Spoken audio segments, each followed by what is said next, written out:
Welcome back, everybody. In today's video, we're going over 5 buy low wide receivers. In our opinion, some of the best bang for your buck in terms of draft capital or anything like that you'd be wanting to trade.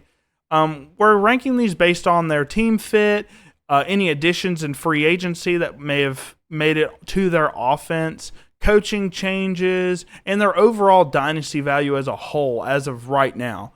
We'll be looking at some trades as well for these players just to give you an idea of what you can get these players for at the moment. And I think you'll be kind of surprised with some of the names on this list for sure. All right, so the first guy on this list, and I am absolutely surprised with how far he's fallen as a receiver, it's Tyreek Hill. You know, he's a 31-year-old receiver, finishes the wide receiver 18 this year, which isn't terrible, but for Tyreek Hill standards, it's not great. I mean, just in the 2023 season, had a phenomenal year. Still had some big games this year as well. It's just the age that's turning people off, I guess, the 31-year-old age. It's not like he's slower or anything like that. He's still as fast as, he's been in the past. Nothing much has changed. So it's kind of confusing.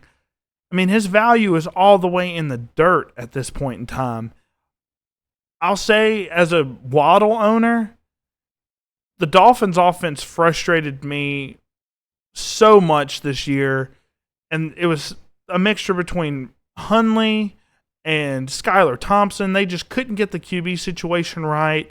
They were just feeding Devon Achane 10-plus dump-offs a game, and they couldn't get anything with their receivers despite them being open or not.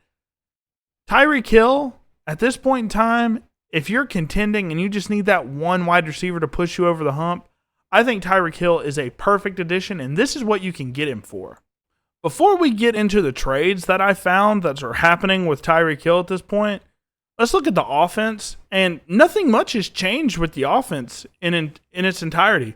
Tua's still your quarterback. As long as he can stay healthy, we're good there. They have Zach Wilson, who, despite how much people dislike Zach Wilson, I think he's better than Brett Hundley. I think he's better than Skylar Thompson. So if Tua does go down this year, Zach Wilson can come in and at least hit receivers, right?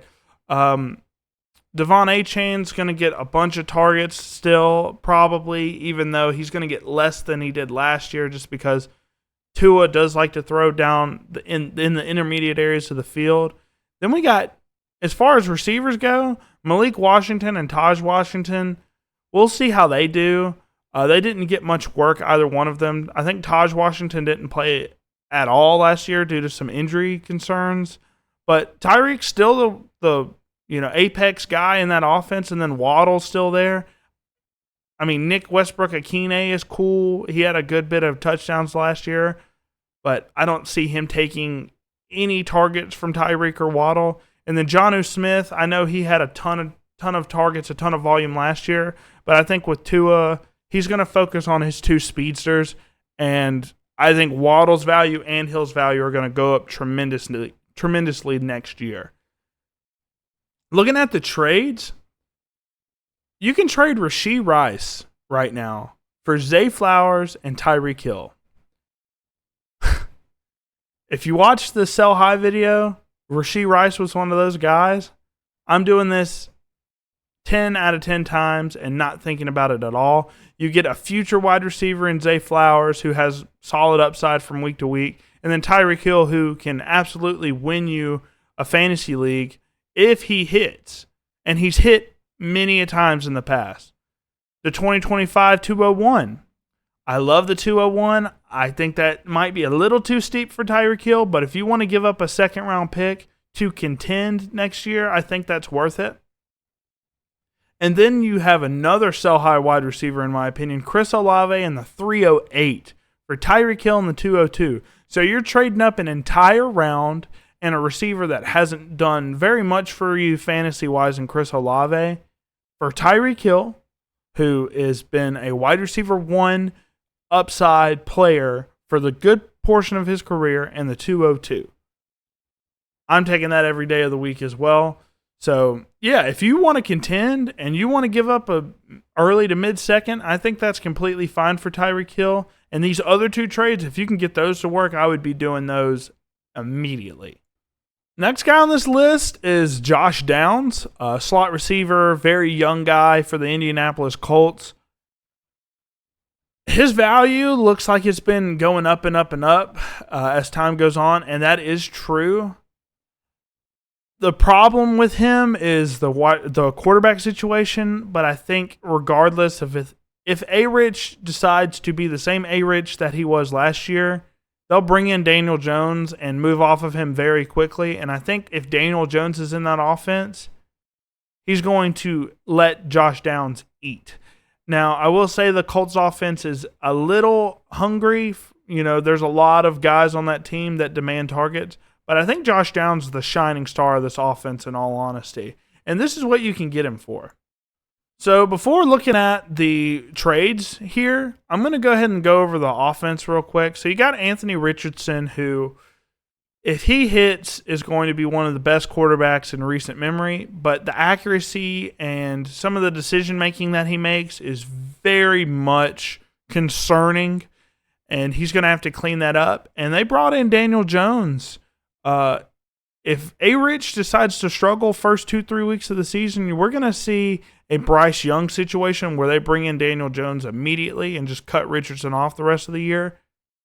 I think that's very possible. And if Daniel Jones gets in there, he's going to have Josh Downs a lot of targets. And if A-Rich hits, I think Josh Downs will still be a good player. So it's kind of like a win-win for you. JT is going to be the workhorse in terms of the carries. So you don't have to worry about pass catching with JT all that much. I know Tyler Goodson's like their third down back, but nothing to worry about there. And this is where it gets a little weird. So you got Michael Pittman Jr., who's on a massive contract, which I don't think he deserved, but he has it. So they're going to try to get him the ball. Adonai Mitchell, who was their second-round pick last year, very gifted vertical X type of receiver. Alec Pierce is their deep threat. And then you have Josh Downs, who's their slot guy. In terms of tight ends, I'd be shocked if they don't go Tyler Warren or Colson Loveland in the first round. But if they bring in one of those, I think that diminishes his targets a little bit. But just because of the age, you know, I want to say he's a third-year player at this point. He's not even 24 yet. He's got a lot of value yet to come, and I think he's going to be fairly productive as he's been the past few years. So what can you get Josh Downs for? The answer, a mid-second, basically a mid-second. Josh Downs you can get for a 2026 fourth and a late second this year. You can trade Josh Downs for an early third and Jaylen Warren. And then you can trade the 205 for Josh Downs. I think his value, in my opinion, is an early second, so you're getting a little bit of value there. So I'd buy Josh Downs for any of those. I would question the 205 just based on landing spots in the NFL draft if there's a tier break there. But outside of that, I think I'm shipping any of those for Josh Downs right now. All right, so up next, a guy that I haven't really seen a lot of people talking about. It's Ricky Pearsall. Former first-round pick last year, got hurt a little bit with a shooting. Like he got shot in the chest, I believe, in an attempted robbery. Didn't really play too much, but towards the end of the season, turned it on, had a couple pretty big-time games. Finished as the wide receiver 82. Not very surprising because he didn't play a good portion of the year. But now you have Brandon Ayuk in that offense who, was a shell of his former self last year. Maybe he turns it back this year, but we'll see. Debo's out of the offense. Kittle's getting older. He's going to be the focal point of the 49ers offense, I think. And, with his value being at what it is, I would be very hard-pressed to say no to some of these trade offers that you're going to see in a minute.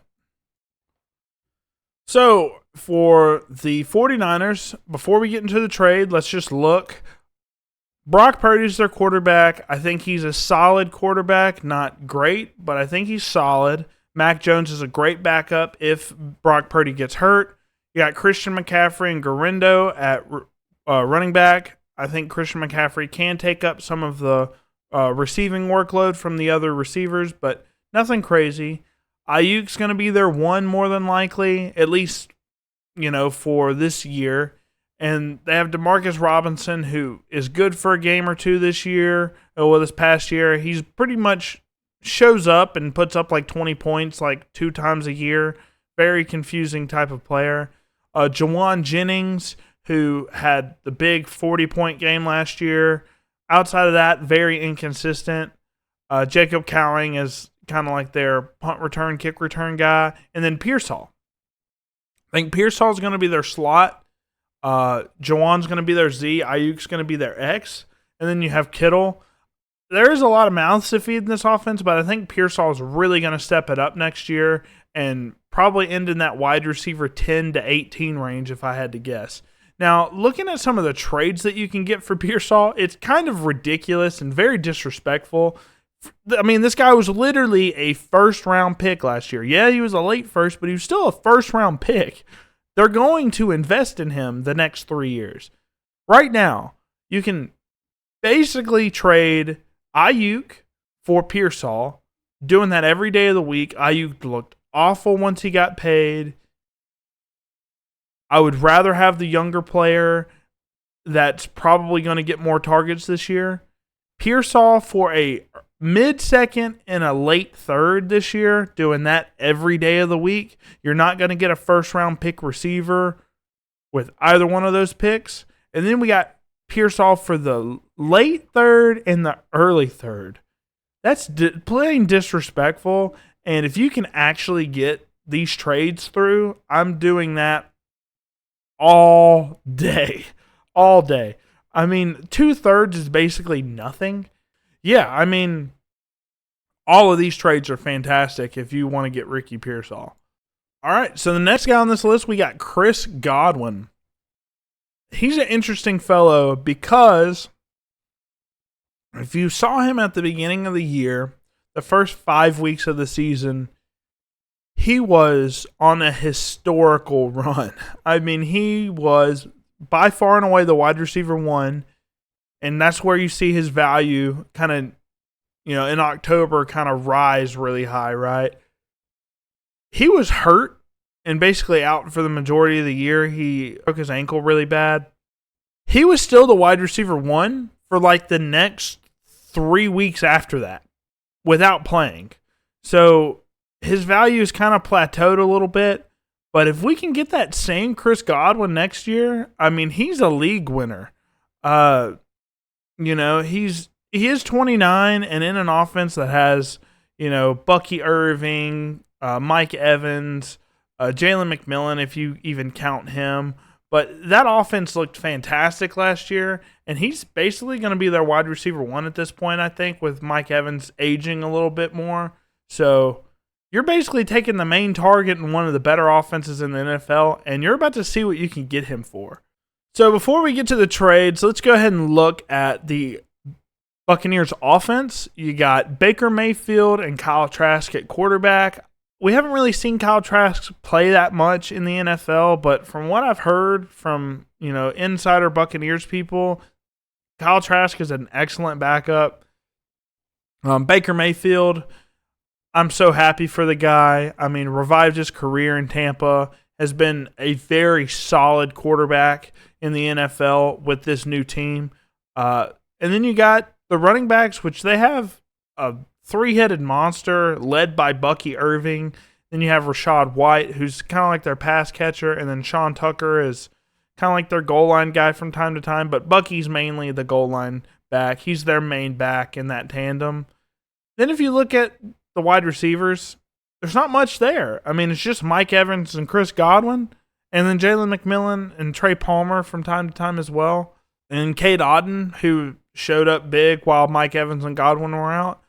I think Chris Godwin's going to be the wide receiver 1 in this offense, and this is what you can get him for. You can get him for a 2026 second. Like I said, not too big on the 2026 class, so I would do that all day for Chris Godwin, especially if he starts out what he did last year. That's going to be a slam dunk trade for you. Jonnu Smith for Chris Godwin. You're capitalizing off of the one good stretch of Jonnu Smith's entire career. For a guy that's been very good his entire career, I'm taking Chris Godwin all day. And then Chris Godwin for a 2027 second and a 2025 early third.